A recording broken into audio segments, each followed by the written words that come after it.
ఏది అయినా ట్రై చెయ్యి ఆచి చికెన్ మసాలా. ఆచి చికెన్ మసాలా.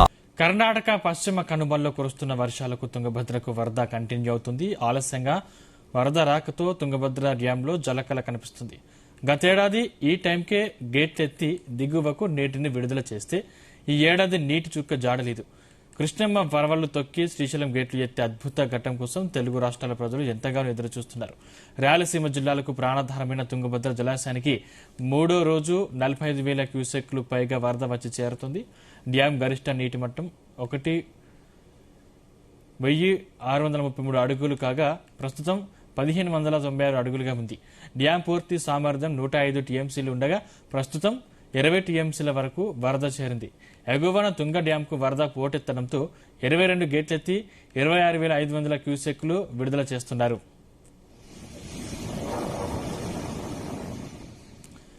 ఇదే అంశానికి సంబంధించిన మరింత సమాచారం మా ప్రతినిధి జానయ్య అందిస్తారు. జానయ్య. సందీప్, కర్ణాటకలో కురుస్తున్నటువంటి భారీ వర్షాలతోటి తుంగభద్ర డ్యామ్ కి అయితే నిన్నటి నుంచి కూడా వరద ప్రవాహం అయితే మొదలు కావడం జరిగింది. ప్రస్తుతం తుంగభద్ర జలాశయానికి దాదాపుగా 45,000 క్యూసెక్ల పైగా వరద ప్రవాహం వస్తుంది. దీంతో ఏదైతే పూర్తి స్థాయి డ్యామ్ కు సంబంధించినటువంటి పూర్తి స్థాయి నీటి మట్టం 1,633 అడుగులకు గాను ప్రస్తుతం 1,596 అడుగులకు చేరుకోవడం జరిగింది. ఇటు నీటి నిల్వ సామర్థ్యం కూడా 105 టీఎంసీల కెపాసిటీ ఉండగా ప్రస్తుతం 20 టీఎంసీల వరకు కూడా నీటి నిల్వ చేరుకోవడం జరిగింది. అయితే ఎగువ కురుస్తున్నటువంటి వర్షాలకు వరద నిన్నటి నుంచి కంటిన్యూ అవుతుంది. మొదటగా 40,000 క్యూసెక్లతోటి మొదలైనటువంటి ఈ వరద ప్రవాహం ఈ రోజు ఉదయం వరకు కూడా 45,000 క్యూసెక్ల వరకు కూడా పెరగడం జరిగింది. ఇటు ఏదైతే రాయలసీమ జిల్లాలకు సంబంధించి ప్రాణాధారమైనటువంటి తుంగభద్ర జలాశయానికి అయితే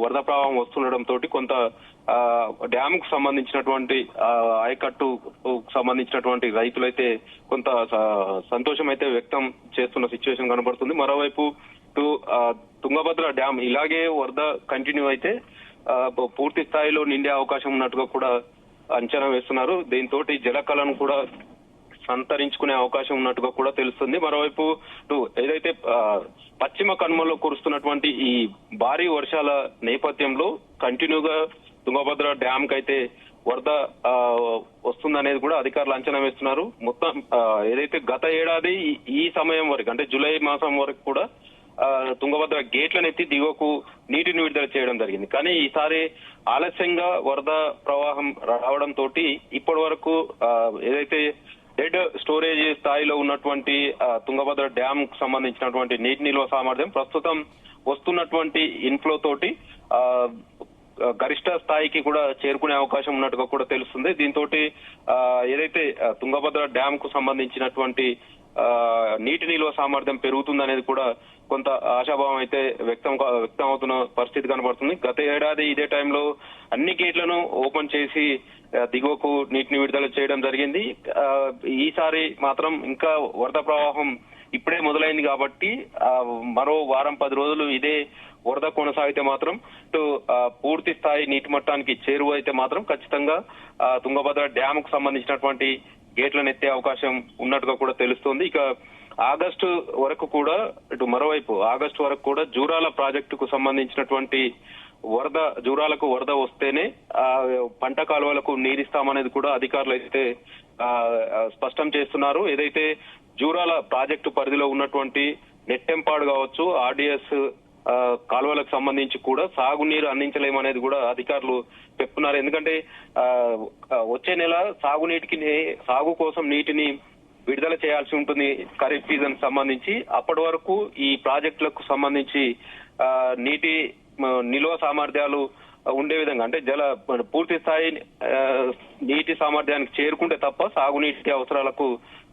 సాగునీటికి సంబంధించి నీటి విడుదల చేయలేమనేది కూడా అధికారులు స్పష్టం చేస్తున్నారు. ముఖ్యంగా జూరాల ప్రాజెక్టు సంబంధించి కూడా అధికారులు అయితే ఒక స్పష్టత ఇవ్వడం జరిగింది.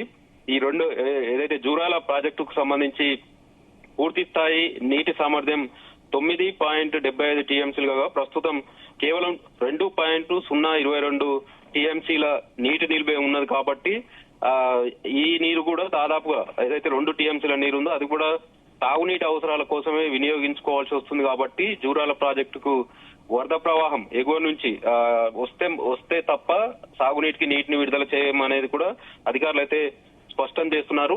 ప్రత్యామ్నాయ పంటల వైపు రైతులు దృష్టి సారించాలనేది కూడా అధికారులు అయితే కోరుతున్న సిచ్యువేషన్ ఉంది. ముఖ్యంగా జూరాల ప్రాజెక్టుకు సంబంధించి లెఫ్ట్ రైట్ కెనాల్స్ తో పాటు నెట్టెంపాడు లిఫ్ట్ కావచ్చు, రాజౌలి బండ డైవర్షన్ స్కీమ్ పరిధిలో దాదాపుగా 3,89,000 ఎకరాలకు ఆయకట్టు రైతులు ఉంటారు కాబట్టి వారందరినీ కూడా ప్రస్తుతం ఏదైతే ఆల్మట్టి డ్యామ్ కావచ్చు, ఇటు తుంగభద్రకు సంబంధించి కూడా వరద ప్రవాహం అయితే కొనసాగుతుంది. కానీ పూర్తి స్థాయి నీటి నిల్వ సామర్థ్యానికి చేరుకున్న తర్వాతనే గేట్లు ఎత్తి దిగువకు నీటిని విడుదల చేసే అవకాశం ఉంటుంది కాబట్టి ప్రస్తుతం వస్తున్నటువంటి వరద ఇలాగే వారం 10 రోజులు కంటిన్యూగా కొనసాగితే తప్ప ఇటు జూరాల నారాయణపూర్ కావచ్చు, జూరాల కావచ్చు, శ్రీశైలం, నాగా నీటి రాక కూడా కొంత ఆలస్యమయ్యే అవకాశం ఉంది. గత ఏడాది కంటే ఈసారి ఆలస్యం అవుతున్నట్టుగా కూడా అధికారులు చెప్తున్నారు. ముఖ్యంగా గత ఏడాది ఈ సమయం వరకు కూడా దాదాపుగా నాగార్జున సాగర్ ప్రాజెక్టు వరకు కూడా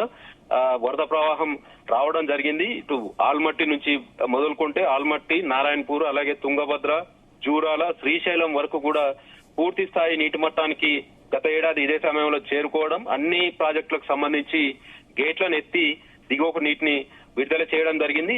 నాగార్జున సాగర్ ప్రాజెక్టు కూడా చివరగా ఉన్నటువంటి నాగార్జున సాగర్ ప్రాజెక్టు కూడా దాదాపుగా ఈ జూలై నెల చివరి వారం లోపే పూర్తి స్థాయి నీటి మట్టానికి చేరుకోవడం, అటు నాగార్జున సాగర్ ప్రాజెక్టు గేట్లను కూడా ఎత్తి దిగువకు నీటిని విడుదల చేసిన పరిస్థితి ఉండే. అయితే ఈ ఏడాది కొంత ఎల్నినో ప్రభావం కావచ్చు, వర్షాలు కొంత ఆలస్యంగా పడుతుండటంతో వరద ప్రవాహం అయితే కొంత ఆలస్యం కావడంతో కృష్ణా నది పరివాహక ప్రాజెక్టులు అన్ని కూడా ప్రస్తుతం అయితే డెడ్ స్టోరేజ్ స్థాయిలో ఉన్నాయి కాబట్టి వారం 10 రోజులు ఏదైతే ఆల్మట్టికి కావచ్చు, ఇటు తుంగభద్ర 2 డ్యాంలకు సంబంధించి జలాశయాలకు సంబంధించి వస్తున్నటువంటి వరద ప్రవాహం మరో వారం 10 రోజులు ఇలాగే కొనసాగితే మాత్రం దిగువకు నీటిని విడుదల చేసే అవకాశం ఉన్నట్టుగా కూడా తెలుస్తుంది. మొత్తానికైతే తుంగభద్ర డ్యామ్ కు మాత్రం 2వ రోజు కూడా వరద ప్రవాహం అయితే కొనసాగుతుంది. ప్రస్తుతం 45,000 క్యూసెక్లకు పైగా వరద వస్తుండటంతో రోజు ఏదైతే నీటి నిల్వ సామర్థ్యం పెరుగుతుంది అనేది కూడా కొంత తెలుస్తుంది. Sandeep, right, thanks జానియా.